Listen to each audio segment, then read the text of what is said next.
So come on up. Have you? Well, that was kind of interesting to hear some of your responses, just because to me one of the most intriguing things is trying to see how people arrive at where they are in life or how they see things, because I'm sure if all of us were asked that question 10 years ago, it might have been the same people. Might have been totally different depending on where we were in that stage of life.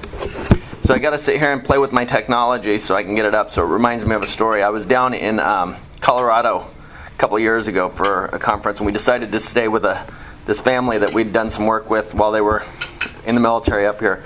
And it was at the time Hulu. Hulu was kind of new at the time. He was all excited. He'd built his basement and had his little man cave, his little, entertainment villa. And he's like, "What do you want to watch?" Thousands of things on here, and he's flipping through, and there was a silent movie. I thought, I haven't seen a silent movie in a long time. I had no idea what it was, and I thought, yeah, let's watch a silent movie. And probably 30 seconds into it, you know what it did? Buffering. And I'm thinking, 100 years ago, you could watch this movie without buffering, but with the technology we have today, it has to buffer, and we can't watch the 100-year-old movie. So whenever I got to get my technology up, I'm always thinking about how much advances have we really made, and of course, if I hit the wrong button here, then I lose everything. So my name is Sean Schrader. I work for Thrivent Financial. My real work is really trying to add as much value in my life as other people have added to me, and that sometimes is relatively easy, and other times not so much. And I just ask a favor of you, besides my objective in trying to get my technology to work, is imagine for a second you meet somebody who grew up in the former Soviet Union, and you can understand how they would view the world significantly different. They come into the freedoms that exist for us here in America, and then it radically changes their view of the world and life and what that might mean. And my technology is not going to work. So this may be a radically different presentation than I had thought. That's why we have the backup, because with the technology, you know what you need with technology? Paper.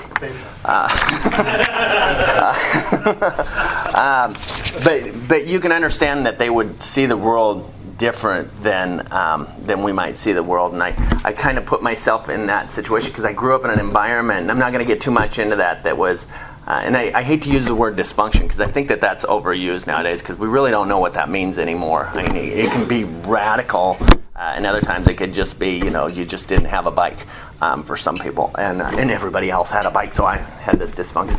But the way in which I see the world now is significantly different than the way I saw it growing up, and so faith was a big part of that. So if I sound a little bit religious, know that as this story unfolds and plays out in my life, faith is a big part of that, and I have no objective of persuading you from a faith perspective. I know some of you mentioned Moses and Jesus, and obviously faith is a big part of this organization, but as a matter of fact, I'm not very. If I convert anybody to anything, it usually doesn't turn out well. But that's not my objective. Is to convert, but simply share with you how certain people have really shaped the way that I see the world, and have helped me better understand life. And every day, I'm a firm believer. Every day we have an opportunity to impact people. And the truth of the matter is we have the opportunity to impact them both in a positive way and in a negative way. And I think all of us have had somebody in our life, people in our life, that have caused fears, insecurities, anxieties. I used to work for Wells Fargo down in Edmonds. Well, I'd worked for Wells Fargo at a variety of different branches, but I was the branch manager down in Edmonds, and I used to always tell the staff, look, just because people bring their baggage in doesn't mean you're under any obligation to help them unpack it. Now, of course, the financial stuff, yes, we had to deal with, but when you're in the financial business, you know that there's a lot of baggage that comes in with that, and oftentimes it has nothing to do with finances. So do me a favor, and I'm not going to trick you in any way here, but hold up your hand. So in your life, think about how many people have really added value to you from a leadership perspective. Are there 5 people? And I'm not talking about books you've read or people that you're familiar with, but people that have really poured into your life. I would say in most of the cases, especially with leadership, and you can put your hands down because it'll start looking weird to all of us, is that in most people's cases there's been less than 5 really, really good leaders that they've had impact their life. And think about it from a generosity perspective of how many people have sacrificially, don't count mom and dad, but have come into your life and from a generosity perspective have added value sacrificially or in very significant ways. And then maybe even people that have shaped your life. And you've been fortunate enough to have people that have shaped the way that you look at things and the way you do things because they've helped you be a better dad, a better husband, a better wife, a better parent, a better citizen. And oftentimes what I find when I ask people that question, there's usually less than 5 that have done that. Doesn't mean there haven't been good people. And I want to share with you the story about 5 people or 4 people in my life that have largely shaped the way that I see things. Roger Morris, Al Stout, John Turner, and Kevin Kidd. And you don't know any of those names because none of them live in this area. If you happen to know those names, it's probably somebody that has a similar name. But I was in the Navy, and like a lot of people that are in the military, particularly young men, the vast majority are actually running away from home. It's legal, 18 and above, but they're essentially running from something. I was no different. And I discovered through some good training that I had some abilities that I really didn't understand that I had. And as I got in the Navy, I had this really interesting job where I would deploy or I would go to different places, but it wasn't your typical deployment, go for 6 months to the Persian Gulf or go to Iraq for a year or anything like that. I would get on ships when they'd be in certain areas, and then we'd do our job because what we needed to do was in that area, and then when the ship left, we got off the ship and caught another ship, went home, did a variety of things. And I'd done my first deployment, short one, I think it was about a month and a half. So I was familiar with some of what we do and felt good and some confidence. And now you need to understand, a lot of the military, particularly the Navy, it might be work hard, but it's also play hard. And you can fill in whatever blanks you want there on the play hard side. In the Southeast Asia, there's the Philippines and Thailand and a variety of different places that are a lot of fun to go to, but you can understand it's probably not the best place from a value moral perspective to be. And that was just the culture that I lived in. Well, Roger Morris, he'd been my supervisor in a different job that I'd done, this northern Japan where I was stationed. And then he got selected to be part of our team, and so I had a little bit more experience than he did. But as we did our workups, a lot of it is talk about what we're going to do and having fun and things of that nature. And Roger was totally involved, but Roger, you could tell, was significantly different. And everything was filtered through something that I didn't really understand. And we would all talk about family and how important family is. I mean, how often do you have somebody that goes, yeah, family, that's not that important, So everybody would say. But with Roger, it was different, and you saw that it was different. And the things that we did and the way in which family played into who he was a little bit outside the norm, a little goofy, some might say, but there was something different. And then later on in my career, I was in the Mediterranean, and I was on a ship, and a gentleman by the name of Al Stout came on. I'd never met Al before then. I'd heard of his name, and he had a slightly different job than I did. And as we'd pull into some of these ports, we would have discussions about, life. And the way that Al saw life was, again, radically different than what I'd seen and experienced. And he talked about faith, but it wasn't in a way of conversion or beliefs, but as much as how it played out in his life and his decision making. And I still remember walking on the beach in France and having a conversation late at night with him about life. And I don't think Al had any agenda other than, he had an opportunity to encourage somebody that I think, now that I look back, I probably needed a lot more encouragement than I asked for. And Al took the time to do that. And then right as he was getting off, we were pulling into Naples, Italy, and another guy that I did know and I'd worked with quite a bit came on, John Turner. He had a slightly different job again, and John was really struggling with his marriage. he was having a tough time. He suffered from some depression. His wife was mildly bipolar.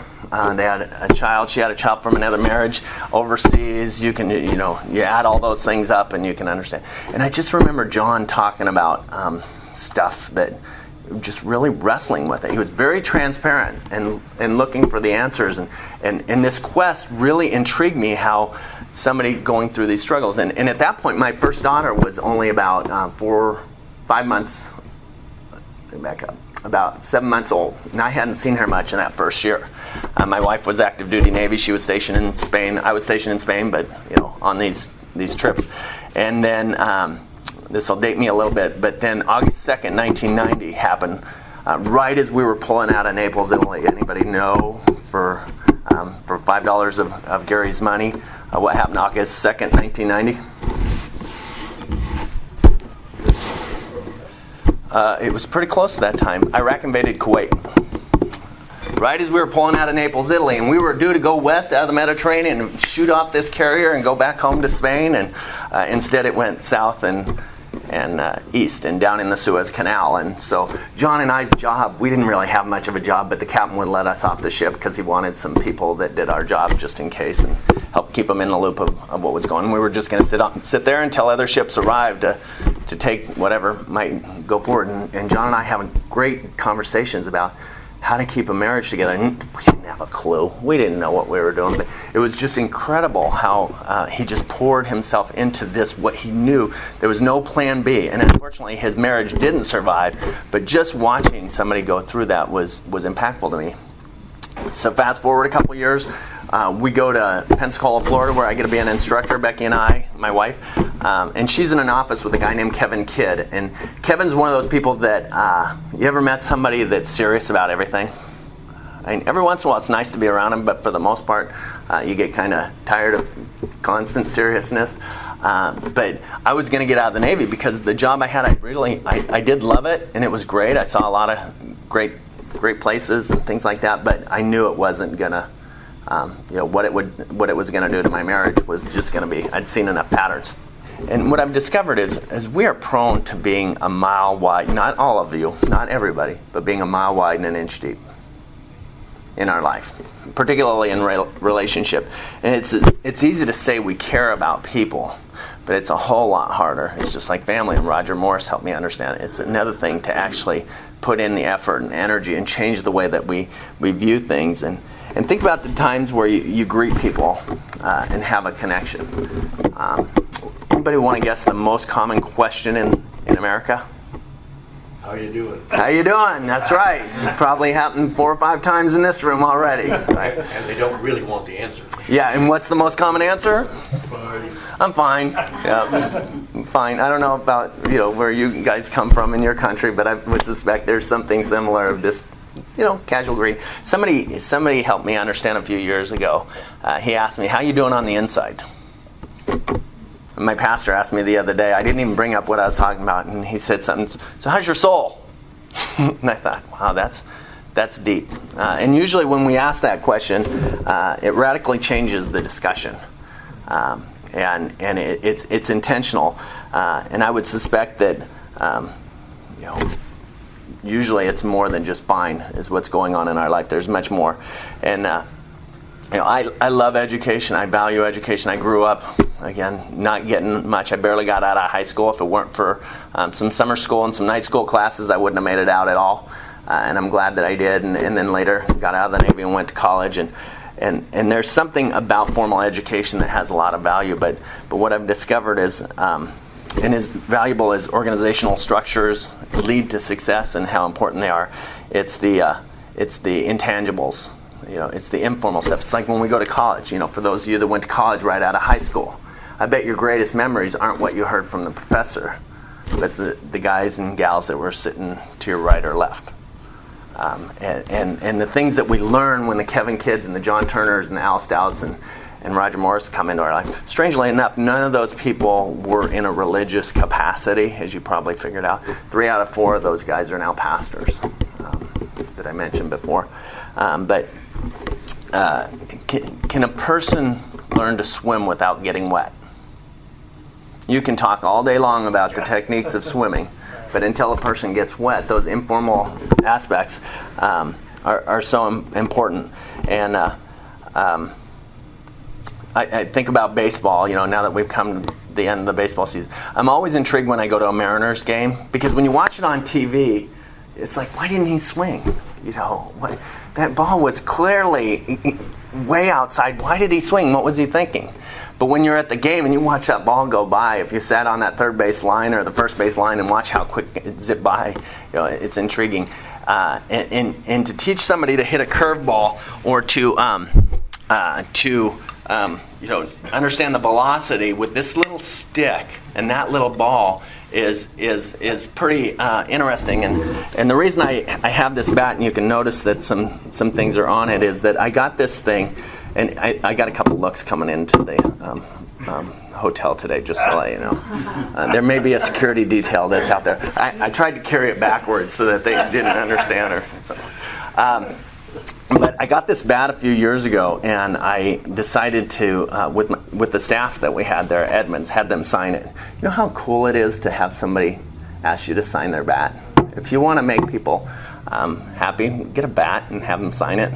There's just something about that. And I would leave this in my office, and every time we'd have a new staff member come, they'd sign the bat. They'd be part of the team. And mornings before we'd open, we'd oftentimes grab this bat and play a little ball in the lobby. It's taken out a few things other than the paper balls that we would swing at. But I look at this bat and I think about the names. Richard, he was kind of a strange guy. He's down in Tennessee. And Ryan, he's a leader. The guy that ended up managing that branch a couple years later is on this bat, and he was just hired when we came on, and Lisa got fired, so we don't want to talk about her. And Lena, a young college student that graduated from the UW, and the significance that this bat had to play, and the challenge that we have in our life of learning to do things that are very informal, and the value of those informal times that we have with people mean way more than I think that we understand.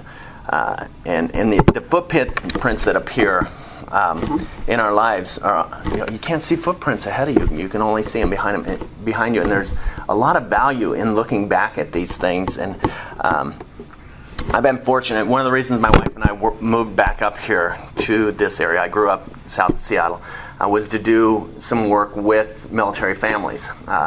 Shortly after 9/11, about two and a half years later, we moved back up here to do work with them. By then, my wife was out of the Navy as well. And you learn a lot about people when you talk to combat veterans. One of the people that we did work with, and it's one thing to understand what it's like to be deployed, it's another thing to understand what it's like to be left behind.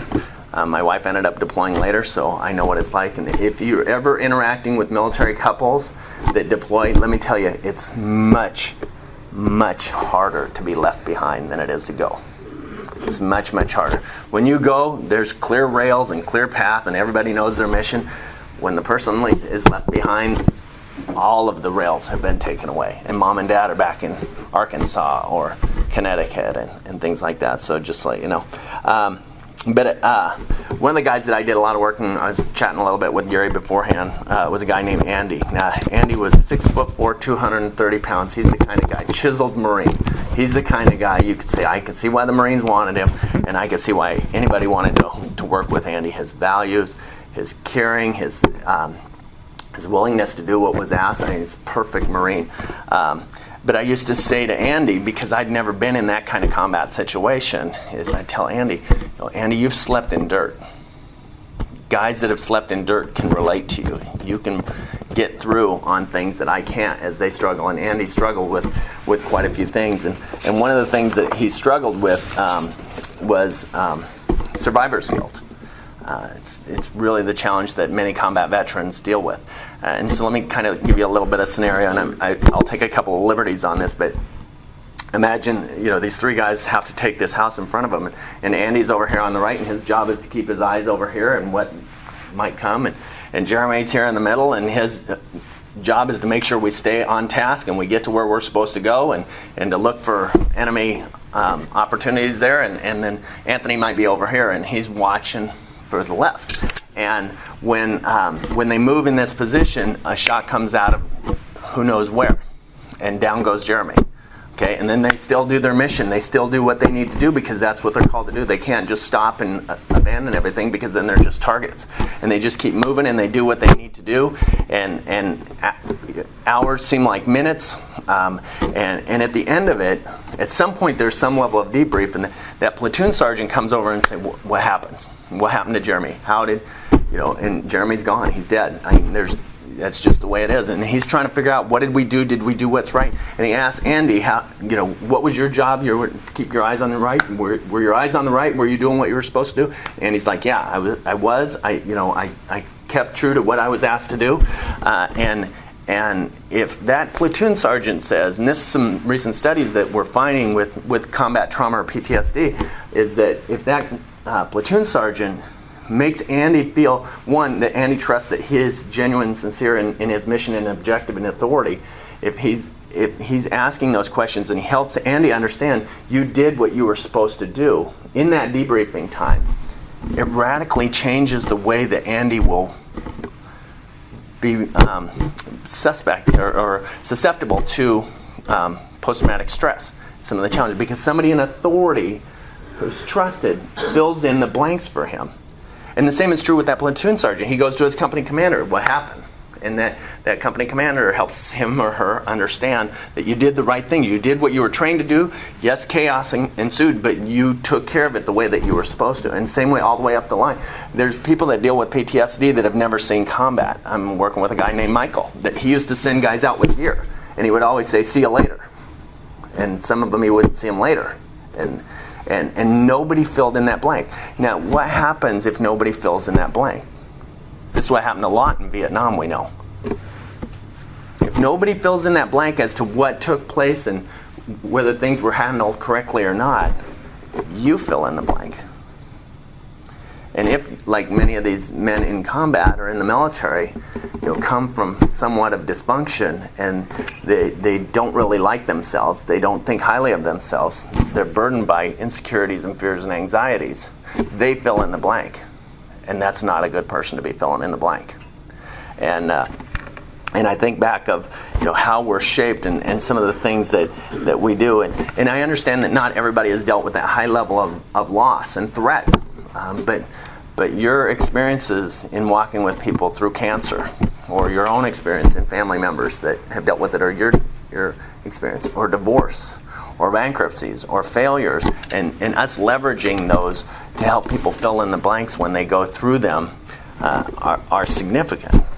And our worldview shapes a lot of how we interact and we respond to people. And I think about back to Roger and Al and Kevin and John, and their worldview shaped who I am today, and the way in which they valued certain things, and they gave me a little bit of their time, really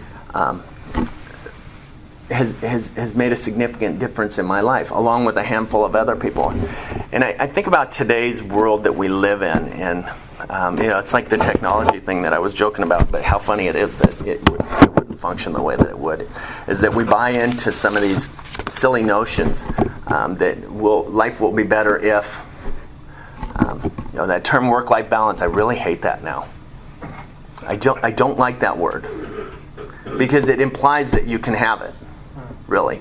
And don't get me wrong, I think looking at it as work-life blend is a little bit better way to go, but still, there's some inadequacies. Multitasking, we're finding that that's a bad word. Now, some of you can pull that off, but then the rest of us just screw two things up. I was getting dressed this morning, and I changed my shirt, which my wife would be really proud that I looked and said, "No, I need to change that." Just that alone, because I'm not very good with the whole getting dressed and matching things. And I think sometimes, time management and multitasking. I was reading something a while ago that has been very helpful to me, and that is, rather than time management, look at energy management. Because our energy levels are really what it's about. The energy that we bring to something is much more valuable oftentimes than the time that we have, because the quality increases. And also, we do the things that increase energy, and as a result, get our minds a little bit better focused. Taking a break from work is oftentimes a good thing. Walk outside and breathe some non-recirculated air, and we're finding what we eat oftentimes has a detrimental effect, not just from a health perspective in the sense of what it does to us, but also the energy levels that some of these foods give us. I remember when we lived in Dallas for a little while, I almost never would eat breakfast. Even to this day, I still am not a big fan of breakfast, other than something like we ate today, where you got the full, I think bacon. I think there's something about bacon that's highly valuable. I just want to go on record. No, I'm just kidding. But I would, every once in a while, I'd eat cereal. And every time I'd eat cereal, and I had about a 45-minute drive to work, I wanted to stop at that Jack in the Box and get a sandwich. Here I'd eaten breakfast when I don't normally, and there's something about carbs and stuff like that we're discovering. So, what I want to do is just encourage you to think about the legacy that you have from this day forward. All of us are here due to the legacy and the print that other people have put in our life. Good leaders, sometimes not so good leaders, but thinking back to those good leaders. And if you'll take seriously the opportunities that you have to mentor people who oftentimes aren't asking for mentoring, but really need mentoring, and you can have a dramatic impact on people's life. Now, I'm not telling you something you didn't already know. It wasn't October 7th that you discovered, oh yeah, that's right, I should help other people. And I always think about the barrel full of monkeys. Anybody remember that from when you were kids? The toy, the barrel of monkeys. There's these monkeys and ones. And what a great symbol of mentoring, of reaching down to something else and reaching up to someone else, and the value that brings in life. And now it's not about perfection, but it's about intention. And think about if we were intentional about mentoring. We said, hey, 2017, so we got 3 months, you got time to think, and I'm going to be intentional about mentoring somebody that could really use some encouragement, and asking them about a relationship that maybe for a 2-year period that we're just going to walk and talk about things, and you can teach me stuff because I need to see things from a perspective that somebody that's coming up in their career, or somebody that's a little bit further behind or where I was 10 years ago, and ask them for a 2-month commitment, and ask them also that after about 6 or 7 months that you're going to be encouraging them to mentor somebody else in the coming year, with the objective of them doing the same thing, of finding somebody that they could mentor for a 2-year period with that same cycle. And then the next year you grab another person and you start over with another person. That would mean that in 2017 there'd be 2 people involved. Now there's going to be some math here, so for you math geeks, if you want to break out your calculators here, you do that. There won't be any square roots or anything like that. But in 2017, there'd be 2 people. 2018, there'd be 4. 2019, there'd be 8. And then I'm running out of fingers. The next year, there would be 16. And you keep going. 10 years down the road, it wouldn't be hard to do that, to mentor somebody, a couple people, every year. For 10 years. If everybody that you mentored, you instilled that and encouraged them to do the very same thing, you know what that would be after 10 years? Over 1,000 people. 1,024 people. Now imagine half of those are lost. They don't start over again. Okay, that's still 500 people. That's still 500 people.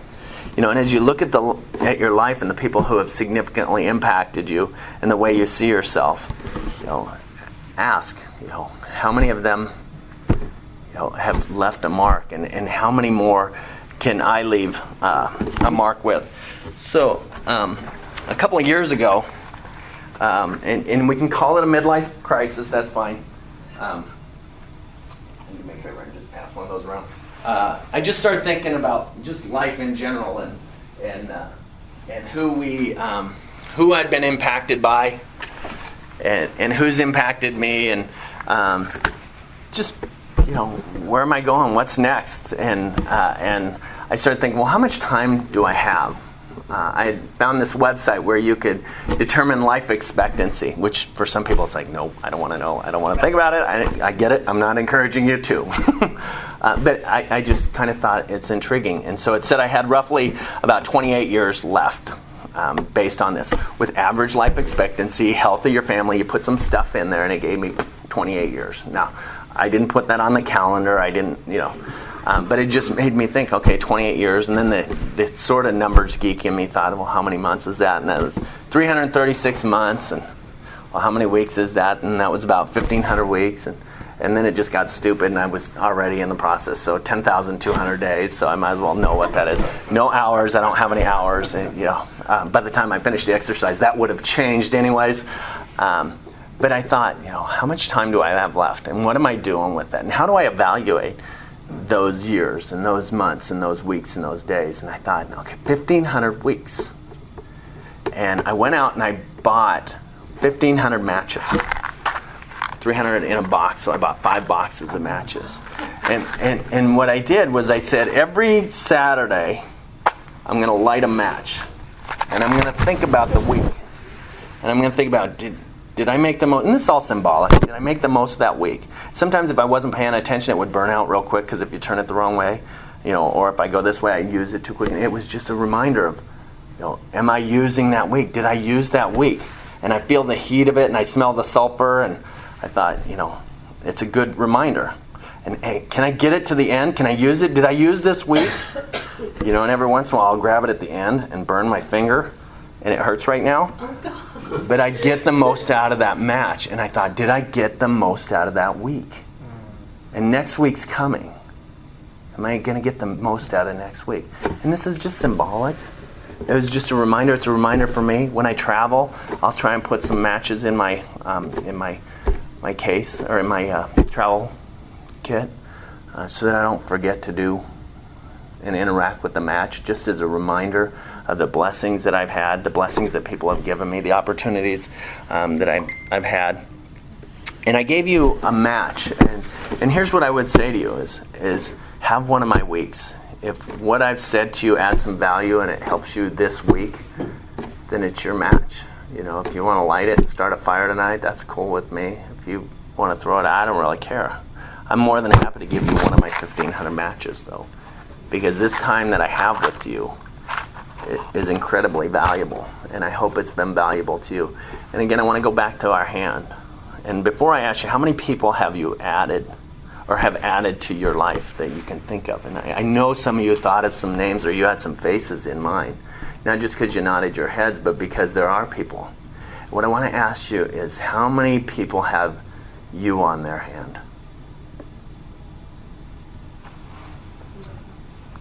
Because I would encourage you to try and get on somebody else's hand. Because what you have, whether it's your faith, your business experience, your life as a mom, your struggles as a daughter, the weaknesses that you have, the strengths that you have, the opportunities that you have, do the best you can to get on somebody else's hand, so that at the end of their life they can say, yes, she made a difference. He impacted me in a way that shapes the way that I see the world, and I'm a better person for that. I want to thank you for your time this morning, and I wish you the very best for the remainder of your day.